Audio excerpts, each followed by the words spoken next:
आवाज। नमस्कार, आपका स्वागत है इंडिया वॉइस पर। मैं हूं आपके साथ समृद्ध मिश्रा। वक्त तो चला है झारखंड की खबरों का, तो शुरुआत करते हैं बुलेटिन की पहली खबर के साथ। आपको बता दें कि आज रांची में जो है भगत इंडोर स्टेडियम में 19 से लेकर 21 सितंबर तक 3 दिवसीय ईस्ट टेक सेमीफिन यानी कि डिफेंस एक्सपो का जो है यहाँ पर आयोजन किया गया है। ये पूर्वी भारत में रक्षा प्रौद्योगिकी और नवाचार को बढ़ावा देने की दिशा में अब तक का सबसे बड़ा प्रयास माना जा रहा है। आपको बता दें कि कार्यक्रम के लिए chief of army defence staff general Anil Singh Chauhan जो है वो वहाँ पहुँचे थे और उनका आगमन जो है वो गुरुवार को रांची एयरपोर्ट पर हुआ। अनिल सिंह चौहान डिफेंस में 3 दिवसीय डिफेंस एक्सपो का शुभारंभ करेंगे। एयरपोर्ट पर बीजेपी कार्यकर्ताओं, पूर्व सैनिकों और प्रोटोकॉल टीम ने उनका भव्य स्वागत किया। डिफेंस एक्सपो के दौरान अत्याधुनिक सैन्य उपकरणों, हथियारों, प्रणालियों और रक्षा तकनीकियों का प्रदर्शन किया जाएगा। इसके साथ ही डिफेंस सेक्टर में से जुड़े कई सारे प्रमुख कार्यक्रम और चर्चाएं भी जो है आयोजित की जाएंगी। तो किस तरीके से इनका भव्य स्वागत किया गया उसकी तस्वीरें हम आपको दिखा रहे हैं।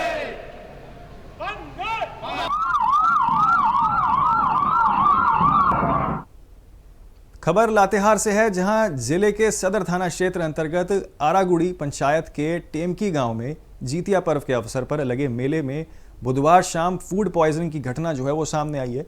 ठेले पर चाउमीन खाने से लगभग 35 बच्चे जो हैं वो बीमार हो गए। चाउमीन खाने के 2 घंटे बाद बच्चों को उल्टी, दस्त की शिकायतें होने लगी, जिससे परिजनों में अफरा तफरी मच गई। सूचना मिलने पर तत्काल एम्बुलेंस मंगवाकर सभी बच्चों को सदर अस्पताल भेजा गया। Child specialist doctor Jayprakash Jaiswal ने बताया कि सभी बच्चों का इलाज किया गया है, जिसमें से 10% की हालत जो है वो गंभीर थी। बच्चों की उम्र जो है वो तकरीबन 3 से 15 साल के बीच बताई जा रही है। सभी का अब जो है वो खतरे से बाहर है और इलाज जो है सबका जारी है। परिजनों ने बताया कि चाउमीन बेचने वाले लोग बाहर से आए थे। जितिया यात्रा का हर वर्ष के भांति लगता है और जितिया यात्रा के शुभ अवसर में हम लोग सुबह के समय में हम लोग अखाड़ा में नृत्य कर रहे थे, सांस्कृतिक कार्यक्रम कर रहे थे। उसी बीच में चाउमीन बेचने वाला एक गणेश नाम का एक जड़ियांग का व्यक्ति था, वो आया और चाउमीन सब बच्चे लोग खाए। इसके बाद में 1-2 घंटा के बाद सभी को वोमिटिंग होने लगा और लेटरिन होने लगा। इसके बाद में हम लोग वहाँ से एम्बुलेंस फ़ोन किए और फिर आया एम्बुलेंस। उसके बाद हम लोग सभी बच्चे को ला के हॉस्पिटल में हम लोग एडमिट करवाए। घूमने नहीं गए थे सर, हम लोग मेला था गांव में, तो उसी में हम लोग का सांस्कृतिक प्रोग्राम हो रहा था, तो चाउमीन बेचना आया था बगल गांव का। उसी में चाउमीन, अब कैसा चाउमीन लाए थे उतना पता नहीं है। पता चल रहा है कि एक्सपायरी डेट फेल था सर। बच्चा जितने बच्चे लोग खाए ना सब एकदम वोमिटिंग कर रहे। रात में अप्रॉक्सीमेट 35 बच्चे आए थे और सबको मतलब फूड पॉइजनिंग का प्रॉब्लम था। ठीक है, उनको वोमिटिंग, पेन एब्डोमेन हो रहा था। तो हम लोगों ने सब कुछ अच्छे से मैनेज किया और अभी सारे बच्चे स्टेबल हैं और फिलहाल तो बेटर हैं पहले से। तो किसी का कंडीशन भी खराब हो गया? मतलब उसमें से कुछ बच्चे का कंडीशन ख़राब था, जिनको हमें तुरंत काम उस पर करना पड़ा, हमको शॉक का मैनेजमेंट करना पड़ा। और बाकी सब फिलहाल से वो सारे बच्चे अभी ठीक हैं। सब बच्चे 90% बच्चे ठीक थे, 10% बच्चे ही कुछ वैसे थे जो क्रिटिकल थे, जिनको हम लोगों ने अच्छे तरह से मैनेज किया। आरागुड़ी पंचायत टिमकी गांव ने हम लोग, मेरा गांव है मांगरा से हम लोग टिमकी मायके है आए। टिमकी गांव ने मेला देखने, मेरा बच्ची खा गई 4-5 गो बच्ची, मेरा घर वाला, मेरा भाई लोग वाला और मेरा बच्ची 2 गो 3 गो है। तो खा के 3-4 बजे, 4 बजे के बाद इन लोग 7 बजे शाम को एकदम उल्टी पैखाना हो रही है बच्ची को। तब सोच रहे हैं सब बच्चे लोग बोल रहे हैं, बच्चे लोग जिसके खाए हैं उन लोग का सब बच्चा लोग भी उल्टी कर रहे हैं। का ये है टेमकी गांव का है, वहाँ जितिया यात्रा का 82 दिन होता है। 82 दिन वहाँ इन लोग अपना अखड़ा में नाच गान प्रस्तुत कर रहे थे। जैसा लोग बताए, नाचते गाते समय कहीं एक बाहर के चाउमीन बेचने वाला, लगता है कोई कहता है बासी उसी दे दिए हैं, चाहे जैसे दिए हैं, और उसको खाने के बाद 2-3 घंटे के बाद, जैसा बता रहे हैं 2 घंटा या 3 घंटा जो हो रहा है, उसके बाद वोमिटिंग होना शुरू हो गया, उल्टी हो रहा है, लेटरिन पखाना, इस तरह से बता रहे थे। आन फान में लोग हॉस्पिटल लाए, हॉस्पिटल में भी देख रहे हैं कि देखने के बाद अभी ठीक ठाक लग रहे हैं। कल तो काफ़ी इन लोग के परेशानी हो रहे थे कि क्या हुआ, इतने बच्चे हैं, 30-35 बच्चे की संख्या, तो किसी को डर तो बना ही रहता है क्या हुआ है नहीं हुआ है। लेकिन अभी बहुत बच्चे ठीक ठाक हैं, दुरुस्त हैं भी लग रहे हैं। और हम यही कहेंगे जो वैसे बेचने वाले चाउमीन जो बाहर जाते हैं, जो इस तरह से करते हैं, उसको प्रशासन से कहें कि इसको कड़ी से कड़ी इन लोग के दबाव दिया जाए ताकि वैसे चीज़ों को गांव में न बेचें, ताकि बच्चे और गार्जियन परेशान न हो। कुछ न कुछ उसमें तभी तो ऐसा हुआ है, उसको जांच पड़ताल कर दोषियों को कानूनी कार्रवाई होनी चाहिए। खबर राजनगर से है, जहां प्रखंड कार्यालय में आजसू पार्टी ने प्रेस कॉन्फ्रेंस कर आगामी 20 सितंबर से शुरू होने वाले रेल टेका डहर छेका आंदोलन को पूर्ण समर्थन देने की घोषणा की है।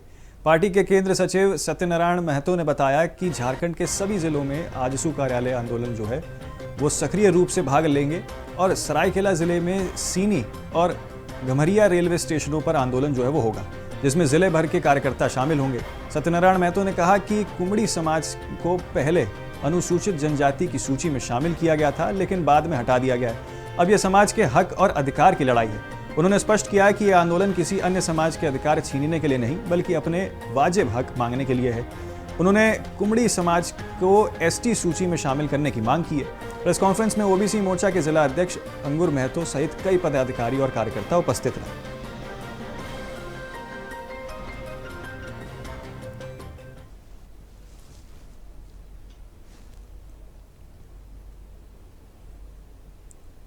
खबर सरायकेला से है, जहां खरसावा जिले के चांडिल डैम जो स्वर्ण रेखा बहुउद्देश्य परियोजना के तहत बना है, जिसमें जल प्रबंधन की भारी चूक जो है वो सामने आई है।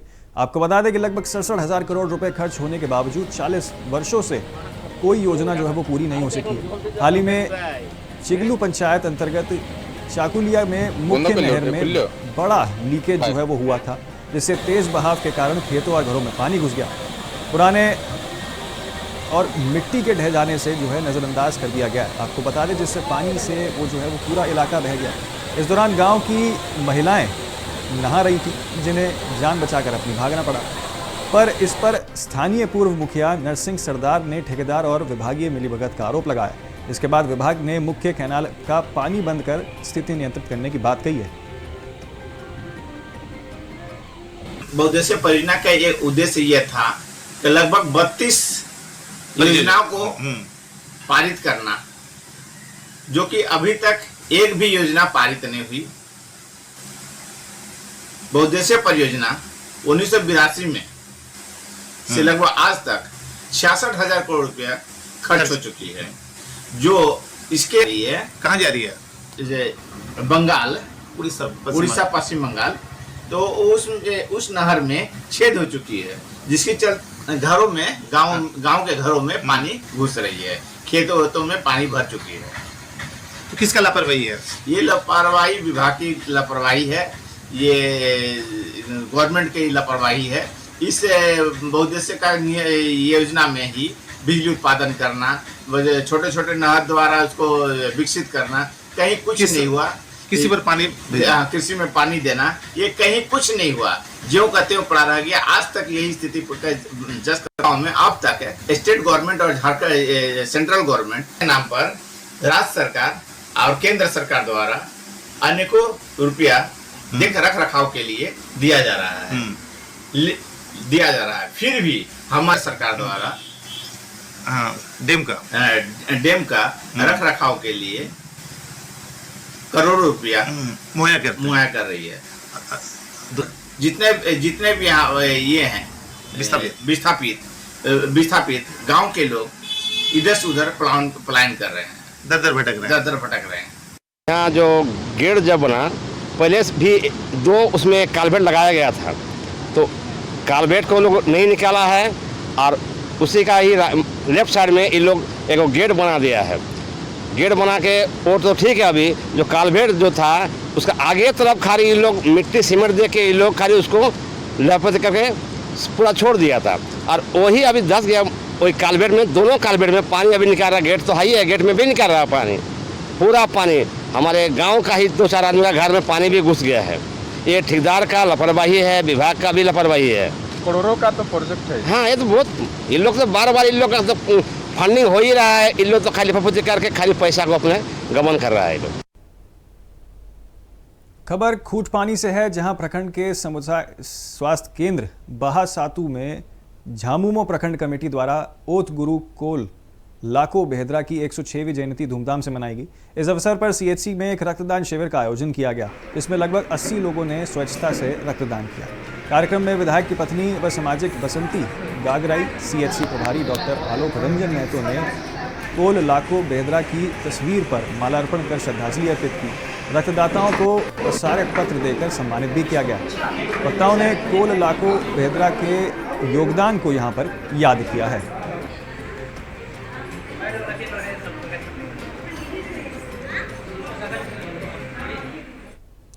एक बहुत छोटा सा ब्रेक ले रहे हैं, आप बने रहिए इंडिया वॉइस के साथ। तो ब्रेक के बाद आपका फिर एक बार स्वागत है। आगे बढ़ते बाकी खबरों की ओर। खबर जमशेदपुर से है, जहां जसकड़िया में ओत गुरु कोल लाको बोदरा का 106वीं जयंती बड़े ही हर्षोल्लास के साथ मनाई गई। इस अवसर पर झारखंड के पूर्व मुख्यमंत्री चंपई सोरेन ने लाको बोदरा की प्रतिमा का अनावरण किया। कार्यक्रम में समाज के कई प्रमुख लोग, जनप्रतिनिधि और बड़ी संख्या में स्थानीय लोग उपस्थित रहे। इस दौरान चंपई सोरेन ने कहा कि लाको बोदरा जैसे महान व्यक्ति को भूलना नहीं जा सकता। उन्होंने भाषा को संविधान की 8वां अनुसूची में शामिल किया है। इसी के साथ संकल्प दोहराया कि साथ ही कहा गया कि समाज ने अपनी पहचान और अधिकारों के लिए कई आंदोलन किए हैं और कुर्बानियां दी हैं। उन्होंने आश्वासन किया है कि जो समाज हर संभव सहायता जो है वो दी जाएगी और साथ ही जल, जंगल, जमीन की रक्षा के लिए भी संघर्ष जारी रहेगा। उन्होंने ये भी कहा कि मुख्यमंत्री रहते हुए उन्होंने कम समय में समाज के लिए कई कार्य जो है वो किए थे।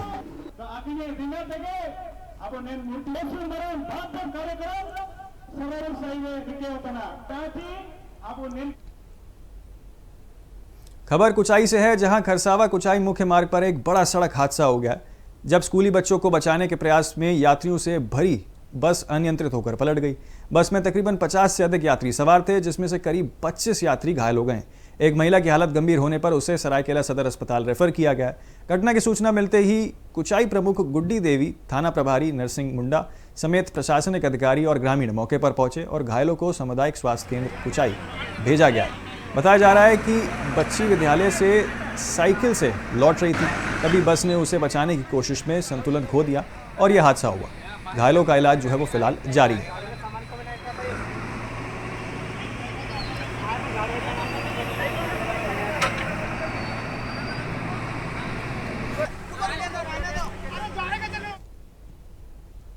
खबर रांची से है, जहां के इरबा इलाके में एक केमिकल फैक्ट्री में अचानक भीषण आग लग गई, जिससे पूरे क्षेत्र में जो है हड़कंप मच गई। आग इतनी तेजी से फैली कि कुछ ही मिनटों में पूरी फैक्ट्री जलकर खाक हो गई। प्रत्यक्षदर्शियों के मुताबिक पहले फैक्ट्री से धुआं उठता दिखा, फिर एक तेज धमाका हुआ और आग की लपटें चारों ओर फैल गई। घटना की सूचना मिलते ही फायर ब्रिगेड की कई गाड़ियां मौके पर पहुंची और आग बुझाने का प्रयास शुरू किया। स्थानीय पुलिस ने तत्काल इलाके को खाली कराकर लोगों को सुरक्षित स्थानों पर पहुंचाया। गनीमत रही कि अभी तक किसी के हताहत होने की सूचना नहीं मिली है, लेकिन फैक्ट्री को भारी आर्थिक नुकसान जो है वो देखने को मिला है। आग लगने के कारण की जांच जो है वो की जा रही है। प्रशासन ने मामले को गंभीरता से लेते हुए जांच कमेटी गठित की है। स्थिति अब नियंत्रित में बताई जा रही है।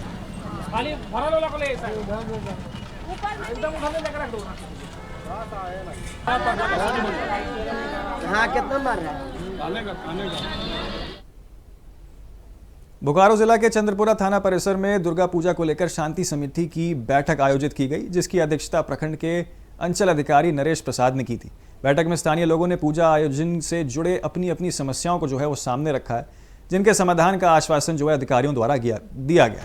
इस दौरान सीओ ने सभी पूजा पंडालों में सीसीटीवी कैमरे लगाने और आप सीसीटीवी की निगरानी में हैं वाले पोस्टर चिपकाने के भी निर्देश दिए हैं। साथ ही अग्नि मिशन की व्यवस्था सुनिश्चित करने के साथ साथ अतिरिक्त पुलिस बल की मांग के लिए भी आवेदन देने की बात कही है, ताकि चंद्रपुरा क्षेत्र के सभी 16 पूजा पंडालों को सुरक्षित व्यवस्था चाक चौबंद की जा सके।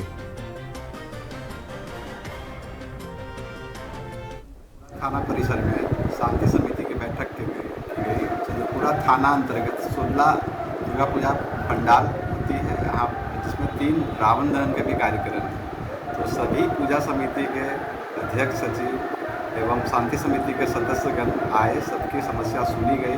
सभी के द्वारा एक मांग की गई कि भीड़ बहुत ज़्यादा होने की संभावना है, महिला और पुरुष पुलिस की पर्याप्त संख्या में प्रतिनियुक्ति करने की जाए।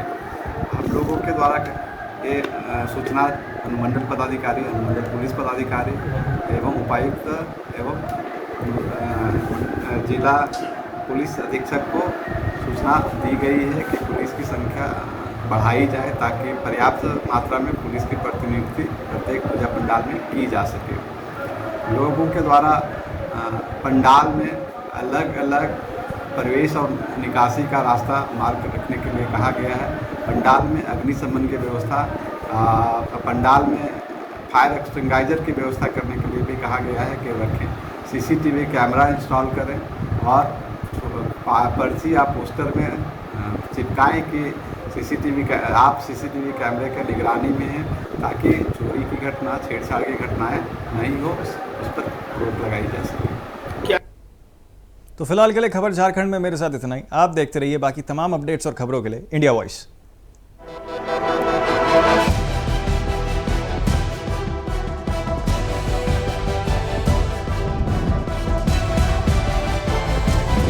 इंडिया वॉइस, आपकी सोच, आपकी आवाज।